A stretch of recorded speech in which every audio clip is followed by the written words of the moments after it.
Well, it's a great pleasure to be here. I had a lesson this morning in not delegating really important stuff. I felt a bit like a banker who suddenly discovers that AAA security has been made out of mortgages that smell a bit because I allowed somebody else to organise the hotel to take me to, which is why I'm running a little bit late because we went to the wrong one. Now, this is my message of this morning, and broadly that's it, so maybe I should just go now. What I'm going to talk about is the big structural problems that the economy faces. I think the kind of particularly macro financial issues that are going to be hanging around for years to come. I won't talk actually about one of them because this is an issue which I know a lot of you will know a lot about, but if we want to get onto it later, happy to in questions, which is pensions. And just to say that when it comes to questions, if there's anything, happy to talk about literally anything, from the day job through to obviously the stuff that we talked about this morning. Basic message, we're over the worst. I think the risk of another major financial crisis has diminished, but it hasn't completely gone away.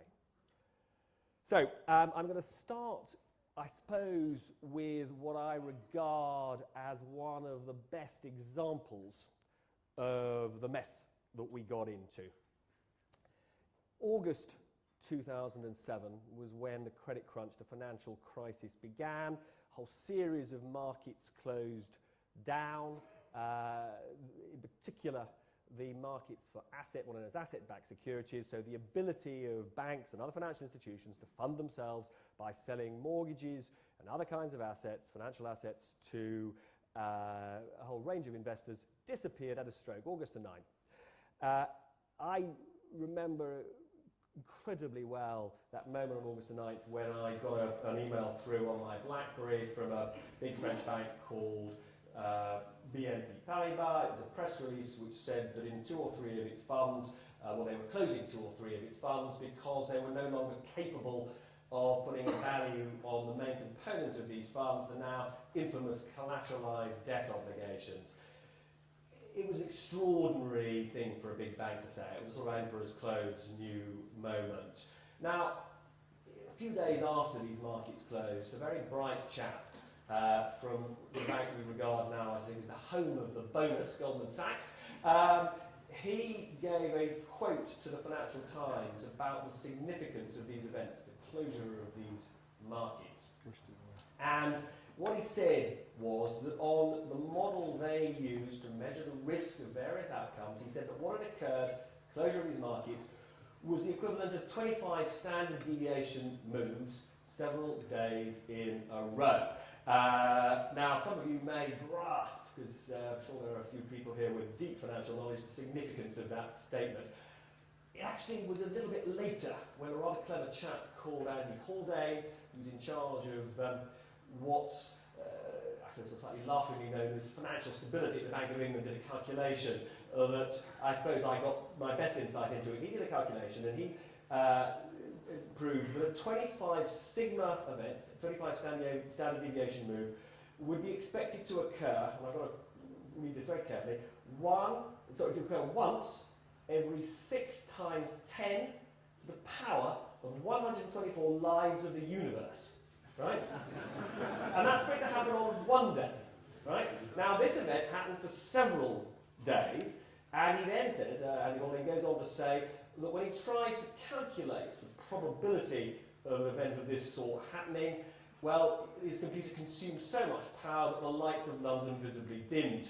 Now, actually, what this tells you is that the risk model of the world's most sophisticated investment bank was fundamentally flawed. And to be clear, if its model was flawed, we know, therefore, that the model of every bank in the world was flawed, and worse than that, because these models underpinned the decisions that regulators took about how much capital banks could hold. It shows you that the approach of the regulators was fundamentally flawed.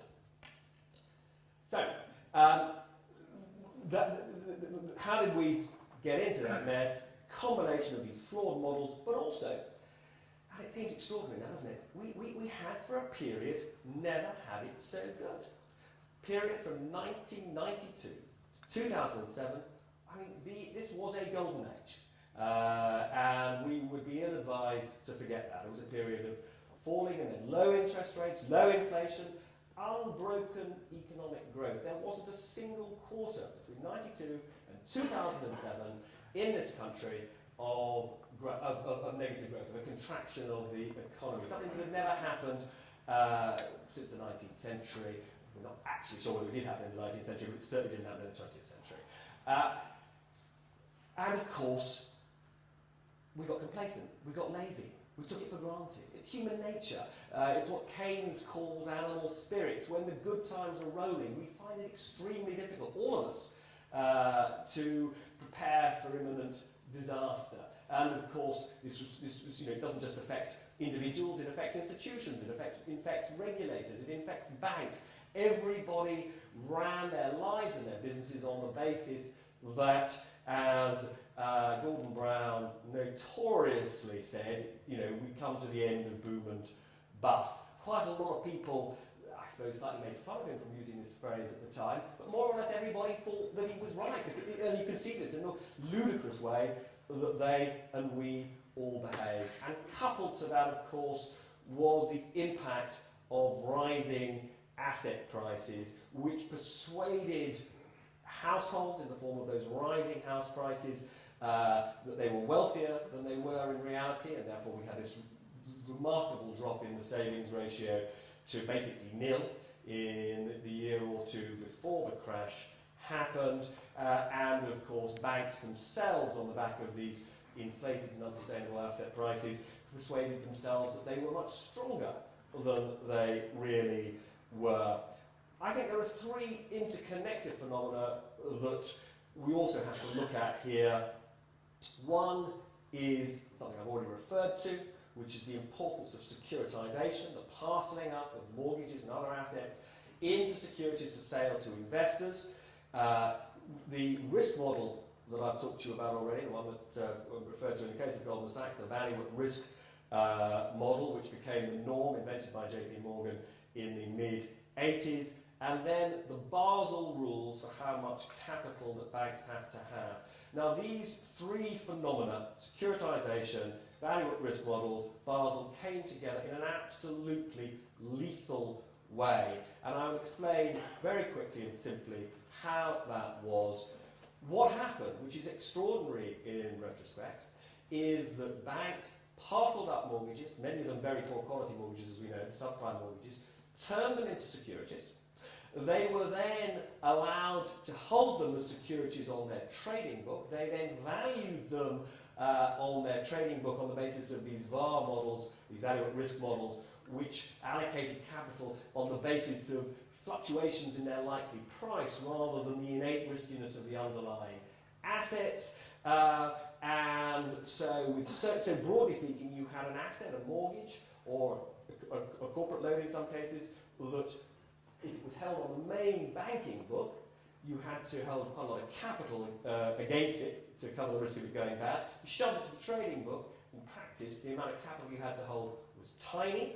And simultaneous with all of this, you had the Basel rules, which were also completely inadequate in that they allowed banks, as we now know, to set up enormous vehicles off their balance sheets for funding, which were not captured by these Basel rules for how much capital the institution had to hold to cover the risk of losses, all of which simply tells you that in the round, banks had to hold, or were able, were able to hold much less capital than they had done only a few years earlier relative to the loans and investments they made. I mean, the fall in the amount of capital they had to hold was huge, absolutely huge. And I think the best example of this for me is Northern Rock, a bank with which I have my name has been somewhat associated.